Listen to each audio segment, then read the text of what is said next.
n'attendez pas de moi, d'abord parce que j'ai 40 minutes, et quand on a peu de temps, il faut parler cash, comme disent les jeunes maintenant.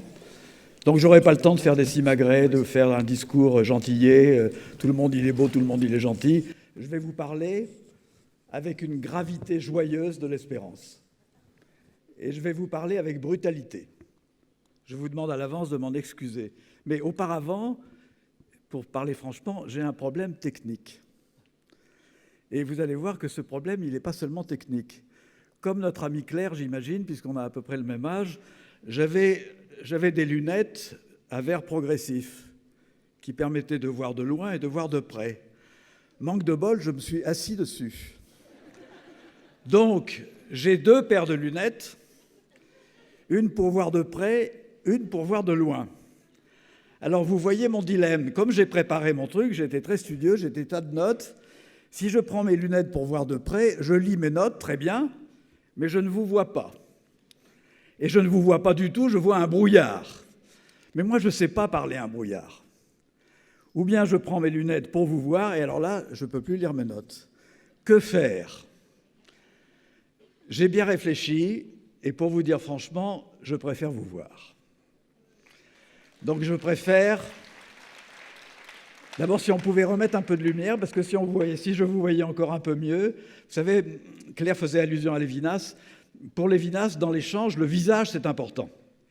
Et pour parler à l'autre, le fait de voir son visage, c'est très important. Ces choses étant faites, je vais d'abord vous parler à titre personnel. Comment se fait-il que depuis maintenant, en effet, j'ai démissionné du Monde, figurez-vous, dans des conditions assez rocambolesques, parce que Jacques Fauvet, qui était directeur du Monde, quand je lui ai dit ça, il m'a dit « Mais Jean-Claude, ça n'existe pas. Démissionner du Monde, ça n'existe pas. » Il est vrai qu'à l'époque, le Monde avait un prestige considérable, etc. Et je lui ai dit « Mais ça va exister puisque je vais le faire. » Et là, il m'a dit « Mais pourquoi vous voulez démissionner ?» Et je lui ai fait une réponse idiote, qui était juste, mais qui était idiote. Je lui ai dit « Écoutez, Jacques, parce que j'ai besoin de réfléchir. » Ah, il m'a dit « Ah bon, parce que ça veut dire que depuis que vous êtes au Monde, vous ne réfléchissez pas ?»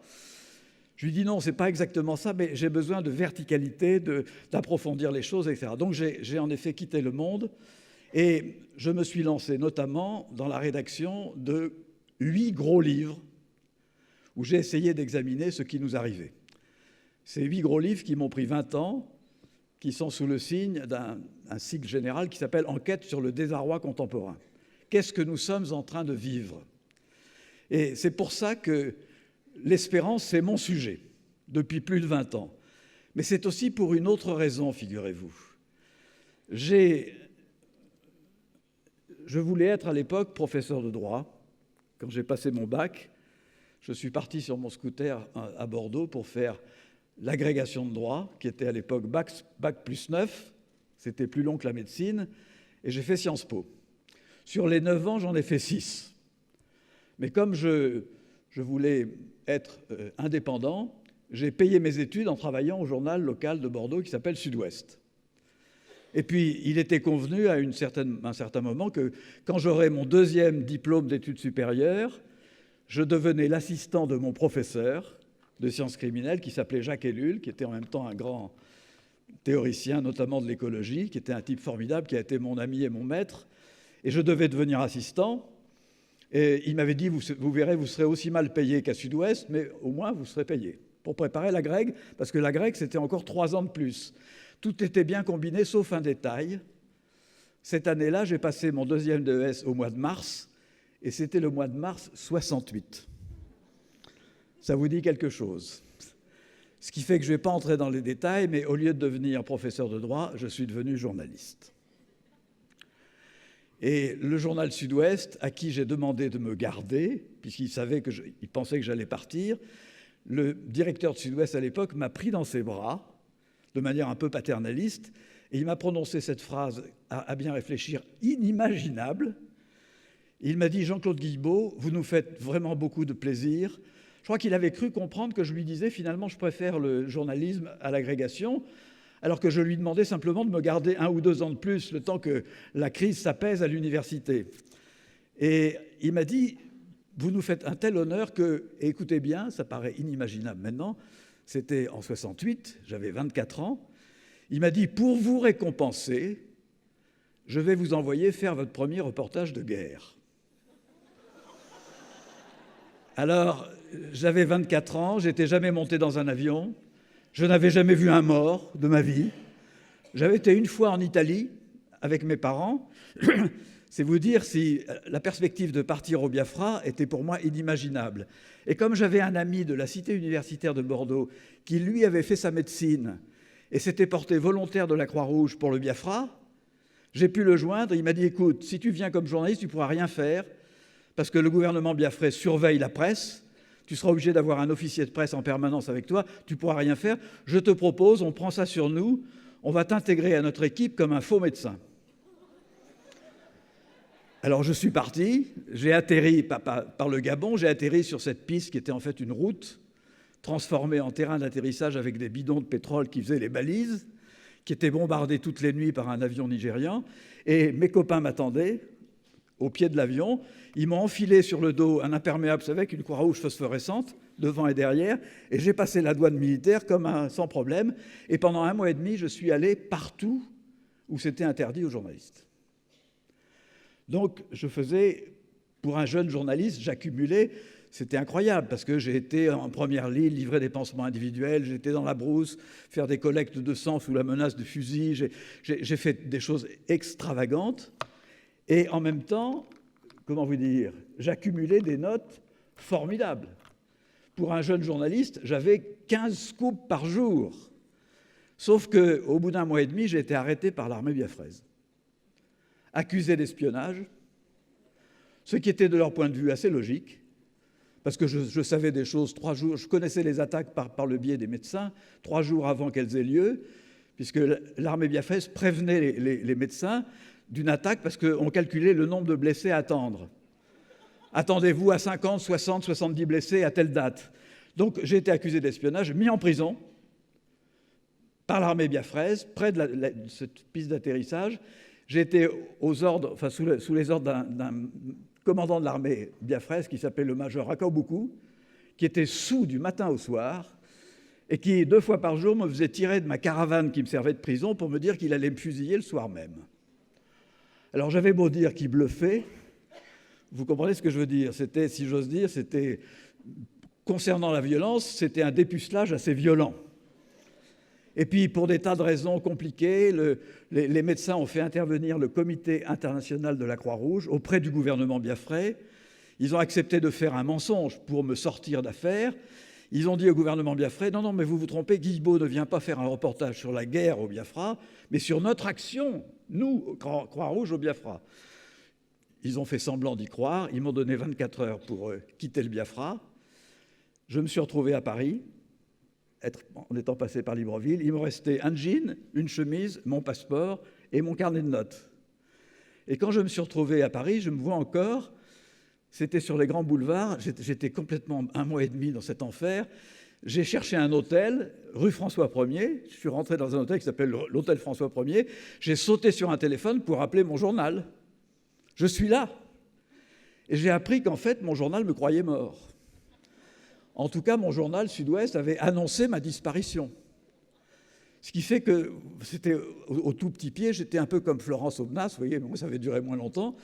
C'est-à-dire que j'avais 24 ans et je devenais célèbre avant même d'avoir écrit une ligne. Et c'est vrai qu'à ce moment-là, tous les journaux de France, pratiquement, m'ont demandé des articles sur le Biafra, y compris le journal le plus prestigieux à l'époque, qui était le journal Combat, qui avait été le journal de mai 68, qui était dirigé à l'époque par Philippe Tesson. Et Philippe Tesson m'a offert 3 doubles pages dans Combat qui s'appelaient « Clandestin au Biafra », où je racontais en effet tout ce que la presse ignorait.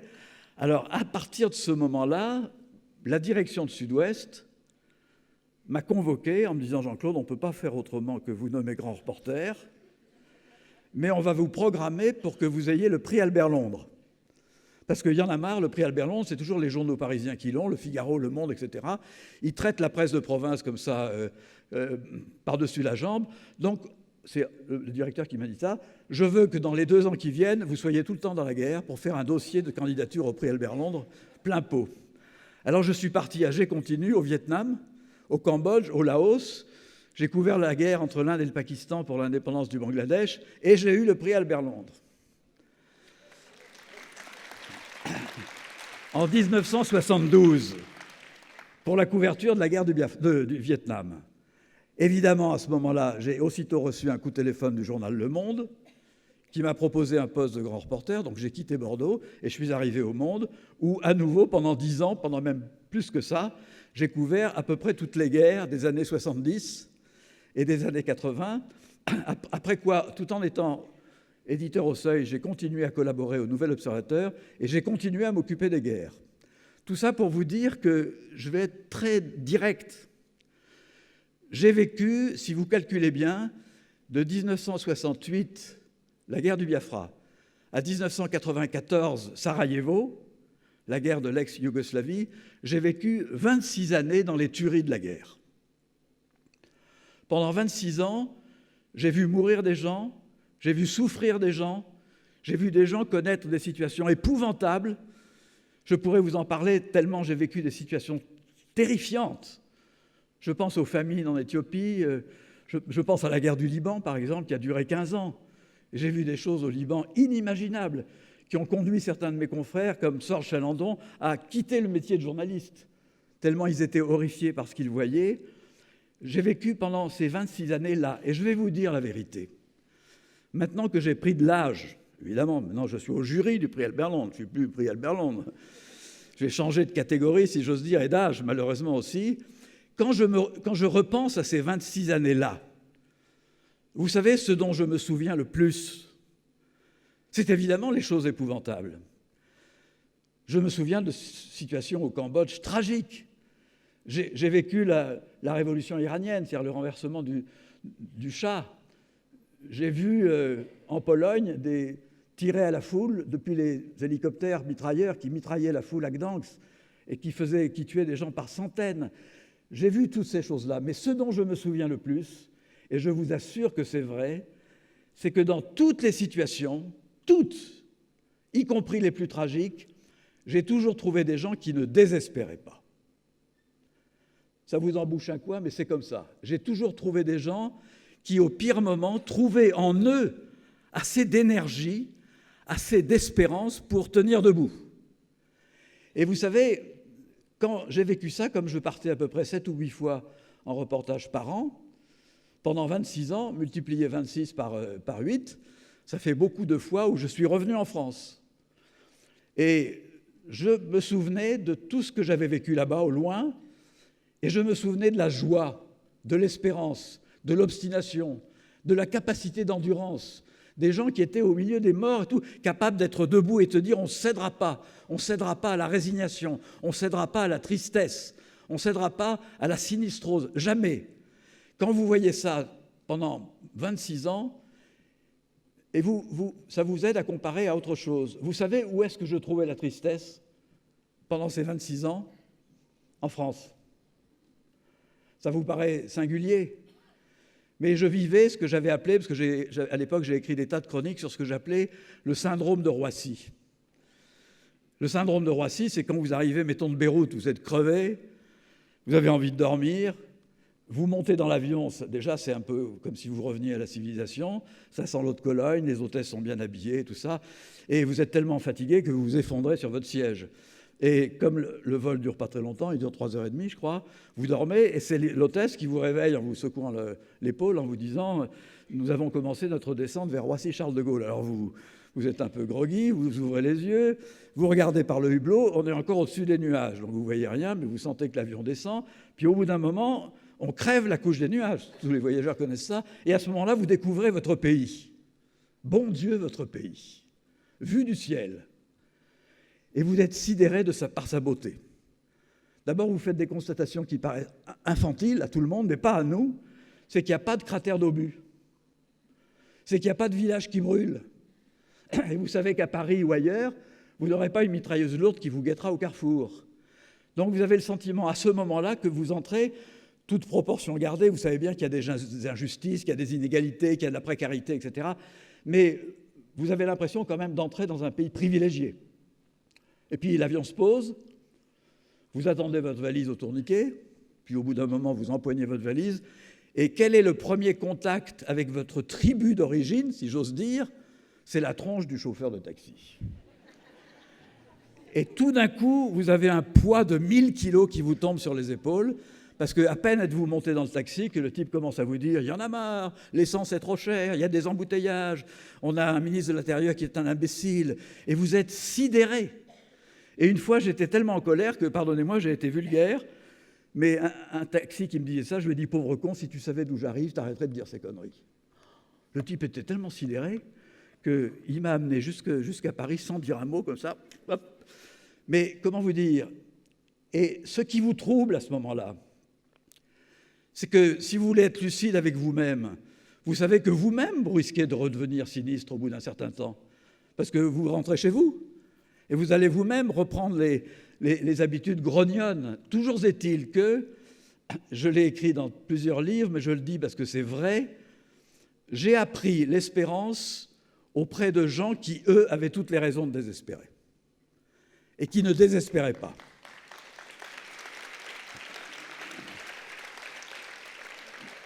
Non seulement c'est eux qui m'ont appris l'espérance, mais si j'avais moi-même cédé à la morosité, j'aurais eu l'impression de les trahir.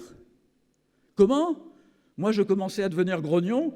J'ai beaucoup d'amitié avec Régis Debray depuis 30 ans, mais je lui dis, toi, tu as un esprit grognon. Tu es toujours grognon. Quand tu réfléchis à quelque chose, c'est sur le mode du grognon. Et souvent, on pense la même chose. Moi, j'en tire plutôt des raisons d'espérance, et toi, des raisons d'être encore plus grognon. C'est, comment vous dire, on est tous menacés par cela. Mais toujours est-il que l'espérance, depuis cette date, elle est chevillée en moi. J'ajoute une chose.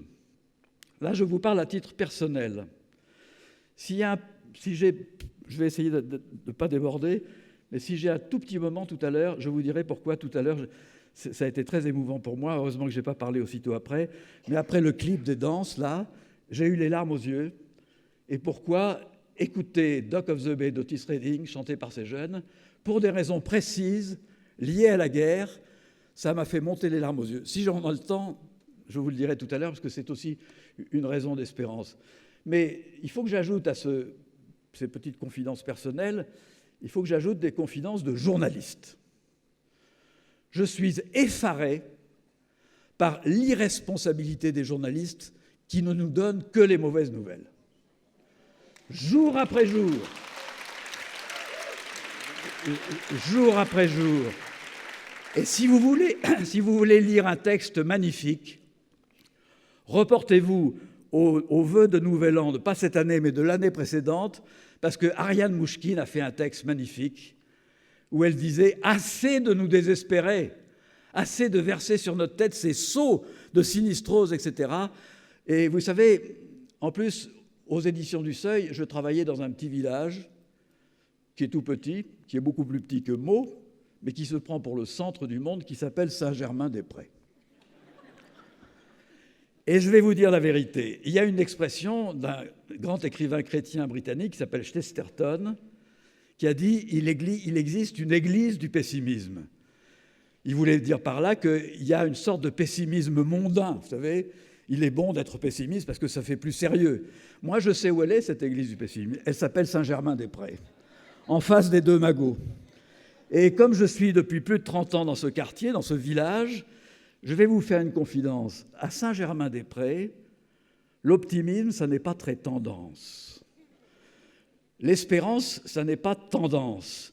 Si vous êtes dans l'espérance, vous passez pour un quasi-débile mental. On ne vous le dit pas, mais on vous le fait sentir. Et donc, dans l'espérance, il y a quelque chose comme de la provocation. Moi, j'adore cette provocation. Parce que je déteste rien tant que ces pessimistes de salon qui vont, ou de la télévision, on en voit pratiquement 3 ou 4 fois par semaine, et qui viennent vous dire que tout est foutu, que c'est la catastrophe, etc., et qui se fondent sur ce discours catastrophé pour se donner des brevets de sérieux, quoi. Regardez comme je suis intelligent, puisque je vous annonce que les carottes sont cuites. Alors que c'est le contraire. Ils nous annoncent quelque chose de stupide. Parce que si les carottes sont cuites, ils n'ont qu'à rester chez eux. Vous comprenez ce que je veux dire? Je vais vous raconter une histoire. J'étais abonné, maintenant j'ai arrêté parce que le journal a mal évolué.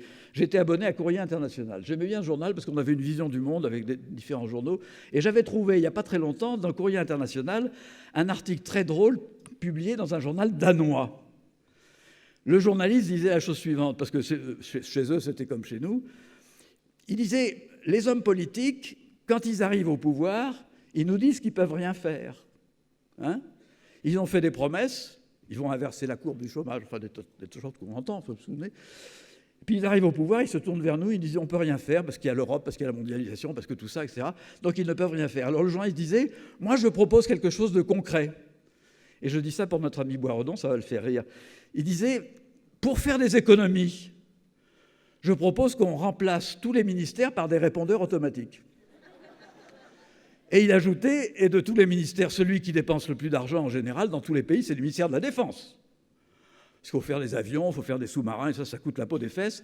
Alors il disait ça, le ministère de la Défense, on mettra un tout petit répondeur acheté dans une grande surface, avec une seule phrase, on se rend. C'était frappé au coin du bon sens. Mais rendez-vous compte que c'est ce qu'on est en train de vivre. Les gens qui nous disent c'est foutu, les gens qui nous disent il n'y a qu'une chose qui est raisonnable, c'est d'être pessimiste, c'est des crétins, tout simplement. Je ne veux pas citer de nom, mais comment c'est extravagant.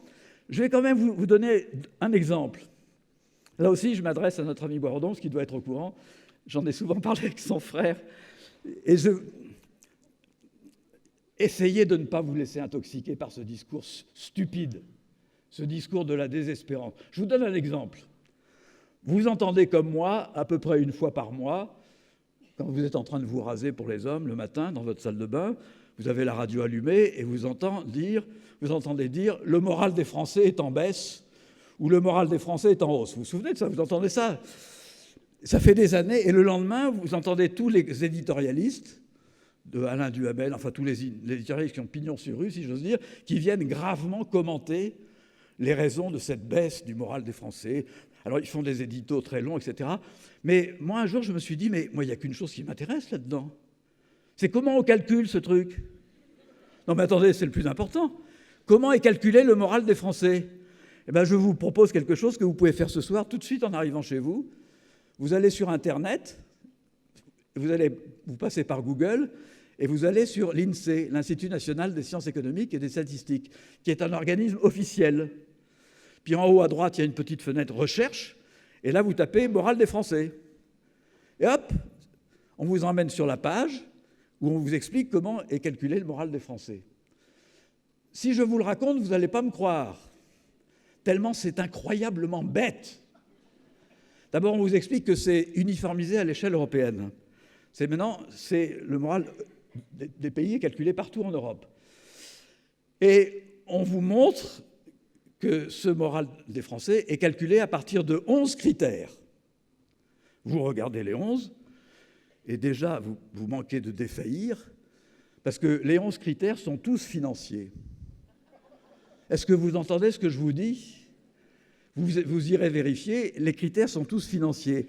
Et pour simplifier, mais c'est de la vérité, ce qu'on appelle le moral des Français, c'est l'envie d'acheter. Est-ce que vous vous rendez compte, non seulement du réductionnisme de ce calcul, mais en plus, je ne vais pas faire injure à ma femme parce qu'elle n'est pas là, elle n'a pas pu venir, mais il m'est arrivé souvent d'avoir ma femme au téléphone qui me disait « Oh Jean-Claude, j'ai eu un coup de blues aujourd'hui, excuse-moi, donc je me suis acheté une paire de chaussures. » Attendez, ça veut dire qu'elle s'est acheté une paire de chaussures parce qu'elle avait mauvais moral, et non pas parce qu'elle avait bon moral.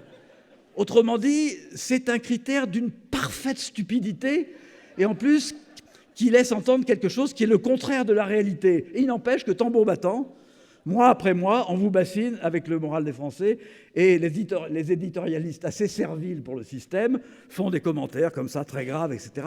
C'est invraisemblable. Vous comprenez ce que je veux dire? Je vais vous prendre un autre exemple. Et là où j'ai un petit désaccord avec nos amis qui ont organisé cette magnifique journée, rassurez-vous, c'est un petit désaccord sur un mot. C'est que dans la présentation, ils parlent de la crise. Moi, je vous demande une chose, très sincèrement. Arrachez de votre cerveau ce mot de 5 lettres. C-R-I-S-E. Parce que c'est un mot qui est mensonger. Je ne veux pas dire par là que ceux qui l'utilisent mentent volontairement. Il ne faut pas non plus devenir anti-politique. Vous voyez, il y a beaucoup de gens qui le disent de bonne foi.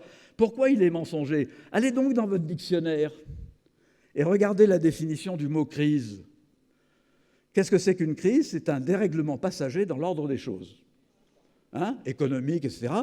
Et quand la crise est finie, on en revient à l'état antérieur. Vous savez bien que c'est complètement idiot. C'est-à-dire que la croissance des 30 Glorieuses ne reviendra plus. Et d'ailleurs, c'est sûrement pas souhaitable qu'elle revienne. Parce qu'en effet, comme disait notre ami Vivray ce matin, si la croissance continuait sur la même lancée, il faudrait au moins 3 ou 4 planètes. Or, on n'en a qu'une. Et puis, comment vous dire, cette idée de crise, en plus, elle est perverse politiquement, aussi bien à droite qu'à gauche, parce qu'elle conduit nos élus, même ceux qui sont de bonne foi, à annoncer des choses qui ne se produiront pas. On a des exemples. Comme ils annoncent des choses qui ne se produisent pas, ils perdent de plus en plus de crédibilité. C'est-à-dire qu'ils détruisent un des ingrédients fondamentaux de la vie politique, qui est la confiance. Ce type-là, ça fait 3 ans qu'il m'annonce cette chose que je ne vois pas arriver, donc je ne crois plus en lui. Donc, vous voyez ce que je veux dire. Donc, on se tourne vers des choses, vers des paroles simples, démagogiques, et qui récupèrent tout cela. Donc, cette idée de crise, en plus, quand vous parlez de crise, la crise, ça vous laisse... On attend qu'elle se finisse, quoi.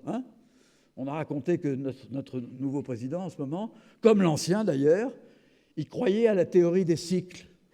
Il y avait des périodes de croissance, puis des périodes ensuite de moindre croissance, et donc il attendait la fin du cycle. Il ne se souvenait pas, peut-être qu'il est trop jeune, il est plus jeune que moi, il ne se souvenait pas de ce qu'avait dit Giscard d'Estaing en 1974 au moment de son élection à l'Élysée. Moi, je vais vous dire ce qu'il avait dit.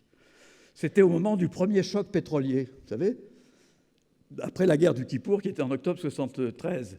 Et Giscard d'Estaing avait dit « Je vois la sortie du tunnel. » Mais on est toujours dans le tunnel. Et c'était en 1974. Est-ce que vous vous rendez compte de ce que ça veut dire, quoi? C'est-à-dire, c'était il y a plus de 40 ans. Autrement dit, à force d'annoncer des choses qui ne se produisent pas, on produit un discours vide et un discours démobilisateur. Alors que moi, je vous fais une suggestion, toute simple. C'est comme dans les mots croisés. Vous arrachez le mot crise et vous le remplacez par le mot mutation.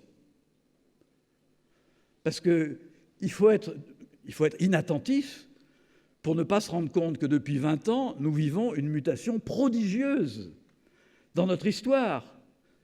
Moi, j'ai longtemps pensé que c'était une mutation aussi importante que la Renaissance ou que la fin de l'Empire romain, 5 siècles de notre ère, mais je me suis laissé convaincre par Michel Serres que c'était encore plus radical que ça.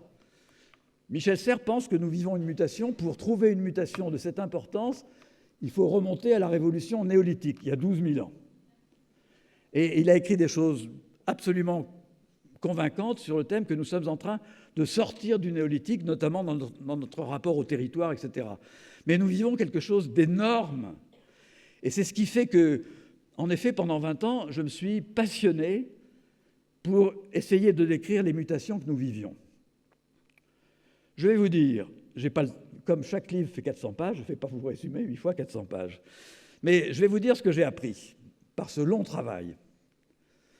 D'abord, je parle sous le contrôle de gens plus compétents que moi en matière d'économie, mais moi j'ai identifié 5 mutations qui ont commencé à peu près toutes en même temps, c'est-à-dire au début des années 80, qui s'accélèrent sans cesse et qui s'enchevêtrent, c'est-à-dire que l'une agit sur les autres, etc. Je n'ai pas le temps de vous le décrire, même ça serait passionnant, mais il faudrait une demi-heure de plus. Ces mutations, elles sont 5. C'est pour ça qu'une fois, j'ai été faire une conférence à l'École normale supérieure. J'ai fait le malin, j'ai dit « Nous vivons une mutation pentagonale ». Ouais, je me suis payé ce petit... Première mutation, je fais que les énumérer. Première mutation, c'est la globalisation. Qu'est-ce que je vous dis? Le marché, il n'est plus enfermé dans des frontières nationales. Le marché, il est, si on le compare à un cheval, On ne peut plus le dresser, parce que pour le dresser un cheval, il faut un paddock. Il faut qu'il soit enfermé. Le marché, il est comme un cheval fou qui cavalcade à travers le monde, en créant beaucoup de richesses, beaucoup plus que le système collectiviste, mais en créant aussi beaucoup de violence, beaucoup d'inégalités, beaucoup d'injustice. C'est la première mutation. La deuxième mutation, là aussi, vous les connaissez aussi bien que moi, les 5 mutations, mais personne ne prend la peine de les mettre en perspective. La deuxième mutation, c'est la mutation géopolitique. Il ne vous a pas échappé le fait que nous, Occidentaux, nous ne sommes plus le centre du monde. Nous l'avons été pendant 4 siècles, et on en a bien profité. On a colonisé le monde, on a étendu notre empire, etc., parce qu'on avait 4 supériorités concrètes, supériorité militaire, et on ne s'est pas privé de s'en servir, supériorité économique, supériorité technologique et supériorité intellectuelle. Les fondements des démocraties et tout, pensait-on, sont nés chez nous, dans l'Occident, c'est-à-dire en Europe et aux États-Unis. Cette période est finie. Les grandes civilisations qui somnolaient, si j'ose dire, comme l'Inde et la Chine, se réveillent, et à juste titre. Donc, nous avons perdu cette supériorité, y compris la supériorité militaire. Je vais vous dire, moi j'ai vécu de loin, mais j'ai suivi l'intervention américaine en Irak, avec beaucoup d'intérêt, en Irak et en Afghanistan. Vous savez pourquoi? Parce que ces 2 interventions américaines, qui concernent des conflits relativement locaux, par la plus grande puissance militaire du monde, elles ont duré, chacune d'entre elles a duré 2 ans de plus que la guerre du Vietnam. D'accord? Et en même temps, au risque de choquer, je vous dirais qu'elles ont été moins meurtrières, beaucoup moins meurtrières. Ça fait partie des bonnes nouvelles que les journaux ne vous donnent jamais. Au Vietnam, savez-vous qu'il y a eu 2 millions de civils victimes collatérales des bombardements américains et qu'il y a eu 58 300 GI tués au Vietnam. En Irak, il y a eu 200 000 victimes et 4 300 GI tués. C'est-à-dire que la proportion est de 1 à 10. Ça ne veut pas dire que les morts sont sans importance, vous comprenez ce que je veux dire? Mais ça veut dire que d'abord, il faut relativiser les choses, mais en tout cas, ça veut dire que nous ne sommes plus les maîtres du jeu militairement parlant. Et qu'il faut être cinglé, quand on est un chef d'État aujourd'hui, pour être un va-t-en-guerre. Il faut être tout simplement stupide. Je vise personne, mais dans ma tête, oui. Vous voyez ce que je veux dire? J'en vise 2 en réalité. La troisième mutation, là aussi, elle est tellement gigantesque que vous n'avez pas encore pris conscience du fait qu'elle allait transformer notre façon de vivre ensemble, notre façon de faire société. C'est la révolution numérique, non d'une pipe. Alors si vous voulez faire savant, c'est pareil, vous dites la révolution digitale. Ça vous a un petit air comme ça. La femme d'Alain Juppé, Isabelle Juppé, que je connais bien, a écrit un livre qui s'appelle « La femme digitale » sur la révolution numérique. Mais cette révolution, ça ne s'est jamais produit dans l'histoire qu'un progrès technologique se répartisse aussi vite à l'ensemble du monde. Je vous donne un chiffre. Vous savez que nous sommes 7 milliards 200 millions d'habitants sur Terre. Savez-vous combien il y a de téléphones portables en service? Au mois d'août, d'après les chiffres de la Banque mondiale. Vous me donnez votre langue au chat, donc je vous réponds tout de suite. 6 milliards. Mais attendez, les 7 milliards 200 millions, ça comporte les grabataires, les enfants, les bébés. Vous me direz que maintenant, à 2 ans, ils réclament un téléphone portable. Enfin, donc ça veut dire que, en gros, tous les êtres de la Terre sont connectés. Ça ne s'est jamais arrivé dans l'histoire humaine, jamais. Alors je sais bien qu'il faut corriger un peu à la marge, parce qu'il y a des gens qui ont 2 téléphones portables. Comme moi, j'ai 2 paires de lunettes. On raconte même que l'ancien patron du Fonds monétaire international avait 7 téléphones portables pour des raisons particulières. Mais donc il était compté 7 fois. Ce qui était, à mon avis, 7 fois de trop. Enfin, ça, c'est mon opinion qui n'engage que moi. C'était mon opinion personnelle. Mais cette révolution numérique, elle a créé un 6e continent, c'est ma théorie. J'avais appris à l'école qu'il y avait 5 continents sur la Terre. Non, il y en a 6. Et le 6e continent, c'est Internet. C'est ce que j'appelle le 6e continent. C'est un continent qui est partout et nulle part, qui est virtuel, qui grandit sans cesse à une vitesse incroyable. Chaque jour s'ajoutent sur Internet plusieurs milliards de sites nouveaux. C'est quelque chose qui est incontrôlable par le droit, et c'est en même temps vers le 6e continent que se sont déplacées l'une après l'autre toutes les activités humaines. Toutes. La première à le faire, ça a été la finance. Ce qu'on appelle les marchés financiers. Je crois que c'est notre ami Vivray, ou je ne me souviens plus si c'est Boiredon, si Vivray, qui nous disait ce matin qu'il y a un faible pourcentage des marchés financiers qui correspondent à de la valeur réellement produite. Hein? Oui. C'est 3%, oui. Ça veut dire que, je peux affiner cette observation en vous disant, parce que j'ai appris ça il n'y a pas très longtemps, savez-vous que quand vous mettez un litre de gasoil ou d'essence, je n'entre pas dans cette querelle, dans votre voiture, savez-vous qu'entre le moment où il est sorti de la raffinerie et le moment où vous le mettez dans la voiture, il a été acheté et revendu 49 fois. C'est-à-dire qu'il a généré 49 fois du profit. Ça veut dire que cette révolution numérique, elle transforme toutes nos habitudes. Si vous êtes enseignant, il faut que vous appreniez à être un enseignant Google. Vous comprenez ce que je veux dire? C'est-à-dire un élève doué, il lui suffit d'un quart d'heure pour en savoir plus sur un sujet pointu, faute comprise, que son prof. Si vous êtes médecin, il faut savoir que vous allez avoir des malades Google. Il y en a plein. Moi, j'ai des copains médecins qui me disent « Jean-Claude, c'est effrayant. » Ces malades Google qui arrivent chez toi, et ils ont déjà été sur tous les sites où on compare. Quand on leur prescrit un médicament, ils vont sur les forums de discussion, etc. Donc, il faut apprendre à les gérer. Ça veut dire aussi que... Ça, c'est une chose extraordinaire. Et ça veut dire que quand vous avez ça, là, comme tout le monde, vous avez tout le savoir du monde dans votre main. Tout le savoir du monde. Vous savez ça? La Bibliothèque numérique mondiale, c'est la bibliothèque patronnée par l'UNESCO qui rassemble tous les textes mis en ligne par tous les pays du monde. C'est déjà plusieurs milliards de fois la bibliothèque d'Alexandrie. Et vous avez accès à tous les textes écrits du monde. En quelques secondes, vous avez accès à toute la musique du monde. Vous avez accès à tous les musées du monde. Vous avez accès à, comment vous expliquer, tout, au film, à la musique. En même temps, ça c'est une occurrence formidablement encourageante, et en même temps, il y a le mauvais aspect des choses. C'est que ça finit par nous aider ou nous encourager à confondre le savoir et la culture. C'est pas le savoir, la culture, c'est autre chose. Et je ne veux pas être méchant, mais regardez autour de nous, il y a une jeune génération de décideurs, pas seulement en politique, qui savent beaucoup de choses et qui sont incultes à bien réfléchir. Je ne parle pas d'un ancien homme politique à qui on a envoyé La Princesse de Clèves parce qu'il ne l'avait pas lu. Oui, je veux dire, mais ça veut dire, Michel Serres un jour m'avait dit, il y a longtemps, parce que Michel Serres se passionne pour le numérique depuis très longtemps, il m'avait dit « Jean-Claude, il faut qu'on se prépare à voir apparaître un type anthropologique nouveau qui sera le prix Nobel analphabète. » Mais c'est déjà le cas. Vous comprenez ce que je veux dire? C'est aggravé par la médiatisation, parce que si vous avez un type qui a eu un prix Nobel de médecine ou de physique pour ses travaux sur la physique moléculaire, s'il est invité au grand journal de Canal+, parce que ça fait bien d'avoir un prix Nobel, vous savez, sur le plateau, ne croyez pas qu'on va l'interroger sur la physique moléculaire. On va lui demander ce qu'il pense du mariage homosexuel. Ce pourquoi il n'a aucune compétence. C'est-à-dire que ce n'est pas du tout son sujet. Autrement dit, il y a cette chose qui est assez terrifiante où la culture est rabaissée au rang du savoir.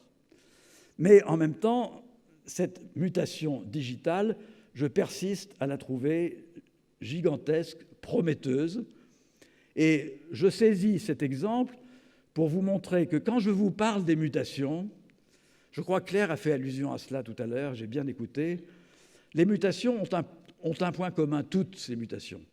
Elles sont porteuses de promesses et de menaces. C'est-à-dire que, comme toujours, c'est-à-dire qu'elles au lieu de nous réclamer d'attendre la fin de la crise, elles nous enjoignent à participer en tant que citoyens. Elles nous ramènent à notre devoir de citoyen élémentaire. Quel est-il, notre devoir de citoyen?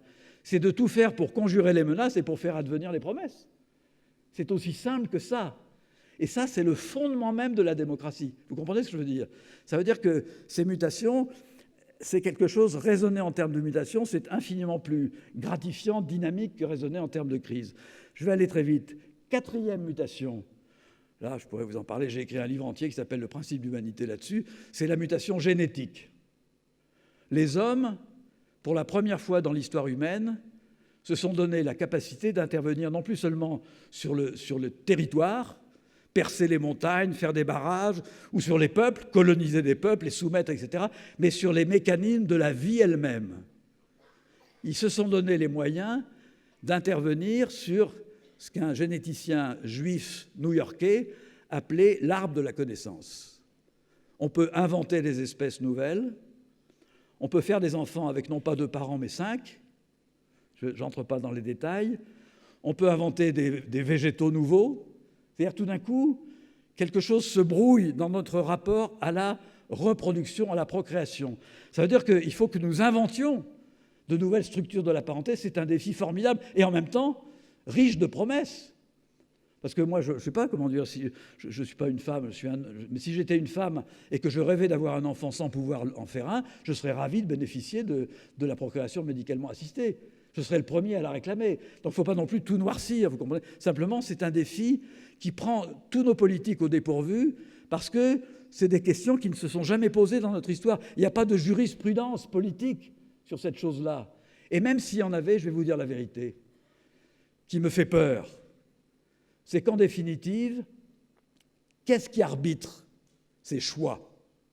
On a créé des comités nationaux consultatifs d'éthique, dont je suis les travaux depuis très longtemps. En France, il a été créé en 1983. J'ai connu, je crois, à peu près tous ces directeurs. Ils font un travail très sérieux. Mais en définitive, vous savez qu'est-ce qui arbitre? C'est le marché. C'est l'argent.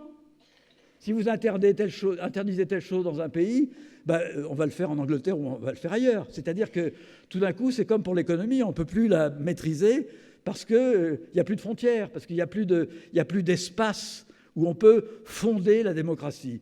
Donc c'est quelque chose, c'est en effet quelque chose dont on n'a pas fini de parler. Je crois même qu'on en parlera dans les 5 ou 6 ans qui viennent, plus encore que de la révolution numérique. Et puis la 5e mutation, que tous les je vous dise, je commence à me demander si ce n'est pas la plus importante de toutes. Et en tout cas, c'est la mutation pour laquelle j'ai le plus de mal à garder l'espérance. C'est la mutation écologique. C'est-à-dire que, est-ce que nous allons continuer à bousiller la Terre? C'est aussi bête que ça.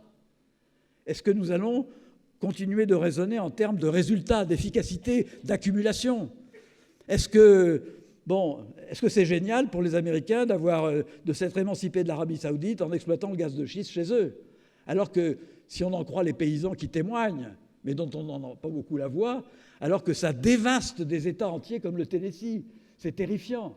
Autrement dit, est-ce que, à force de vouloir la croissance, est-ce que nous allons préférer détruire la Terre pour avoir de la croissance? Ce qui serait le calcul le plus imbécile qui puisse exister. Ça veut dire qu'en effet, ce qui va se passer à Paris, la COP, c'est très important.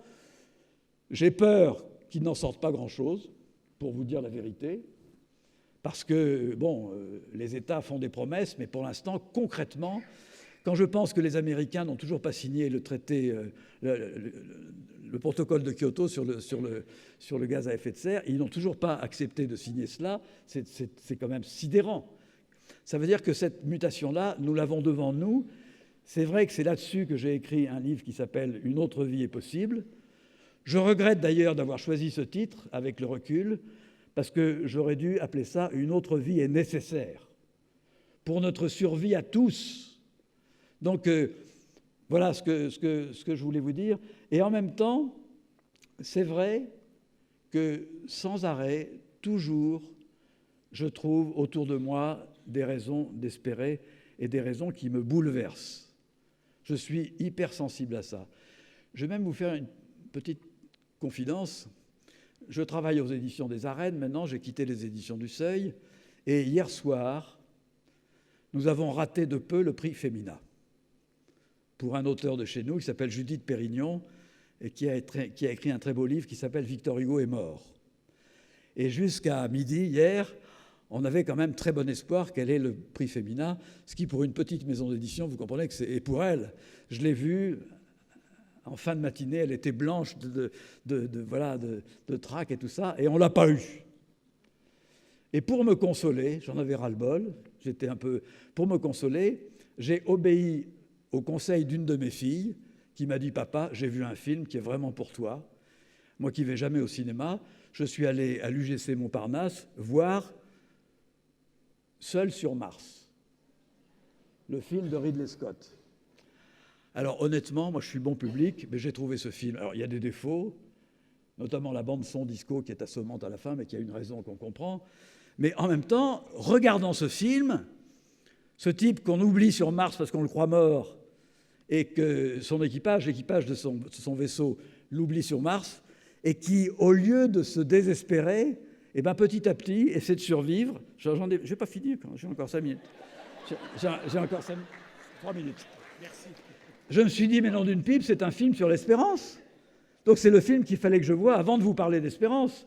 Parce qu'à la fin du film, je ne vous raconte pas le film, allez le voir, c'est formidable. Mais à la fin, évidemment, c'est devenu un héros.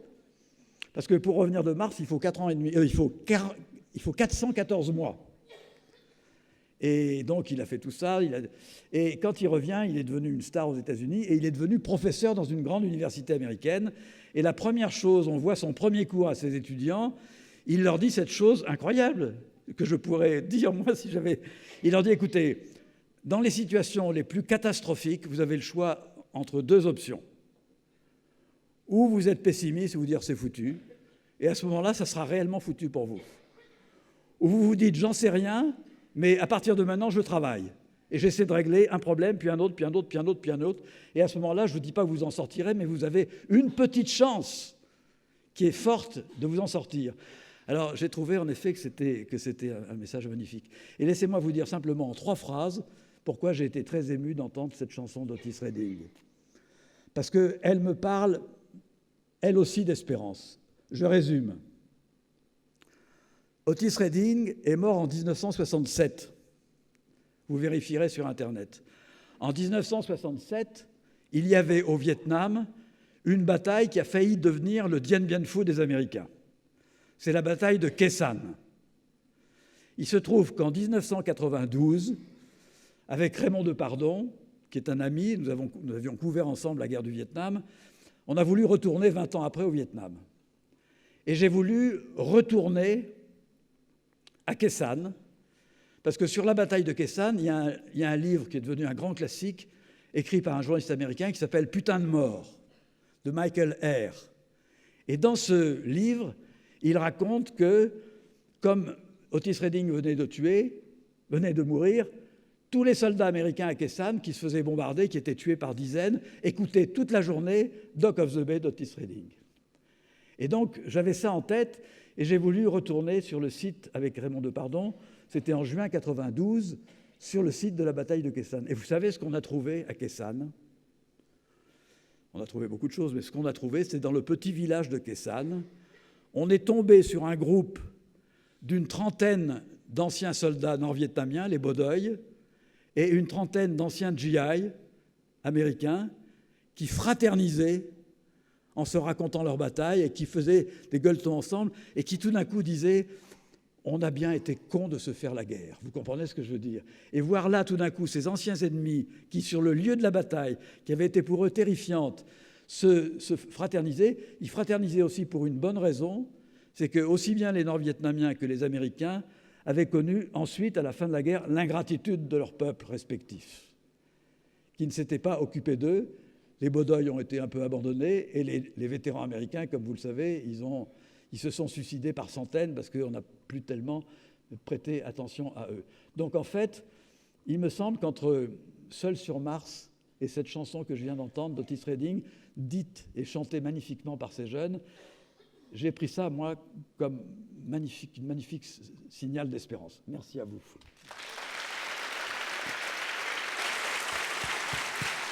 Merci beaucoup.